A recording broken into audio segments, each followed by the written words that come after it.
The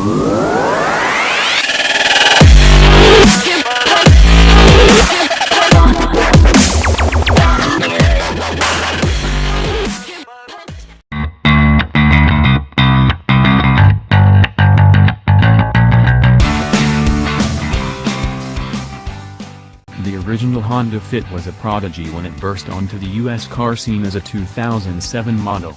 With vivid personality, an athletic chassis, and stunning space efficiency, it immediately embarked on a charm campaign that would win comparison test after comparison test, as well as a Car and Driver 10 Best Cars trophy for 7 consecutive years, well into its second generation.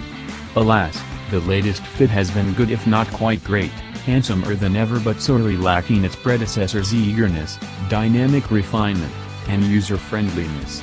Our 40,000-mile long-term 2015 Fit earned no shortage of complaints involving its unrelenting buzz at highway speeds, its tiny gas tank, the fussy infotainment system that lacked a volume knob, and lessened fun compared with its predecessors.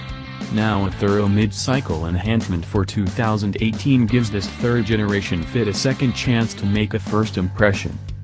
Our first drive of the 2018 Fit was hosted at Honda Performance Development in California, the R&D and Technical Support Center for the company's prolific racing programs, including the SCCA B-Spec racing series that Honda spearheaded back in 2010 with the Fit race car. It's also where the Fit's natty new HPD chassis and interior bits were developed, accessories that found themselves onto some of the test cars we drove.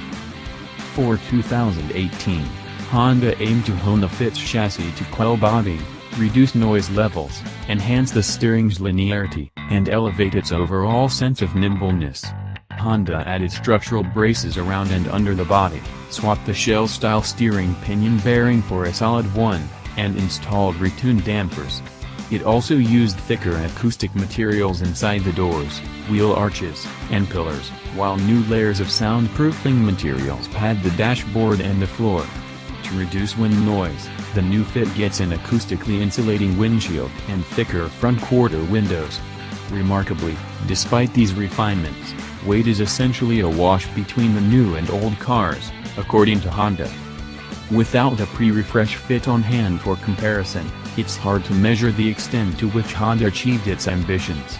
We can say, however, that the 2018 Fit XL we drove felt focused and planted as we swept along the Santa Clarita Valley's rolling two-laners. As we hurled the Fit into tight corners, its body stayed calm and the 185/55 R16 all-season Firestone FR 740 tires generally remained glued to the pavement before gently breaking away into predictable understeer at the limit. Little additional steering feel seems to have resulted from the updates, unfortunately, yet the Fit traced our intended line with utter precision. All the while, it rode with suppleness and composure, more like a Civic sedan than a stubby hatchback. We didn't need any measuring devices to deem the additional cabin insulation a success.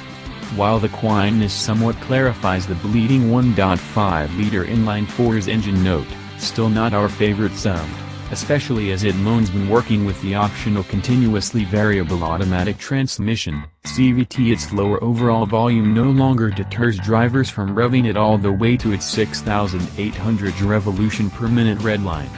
That's a good thing indeed, considering one must hit 6,600 revolutions per minute before all of the powertrain's 128 or 130 horses, depending on transmission, show up.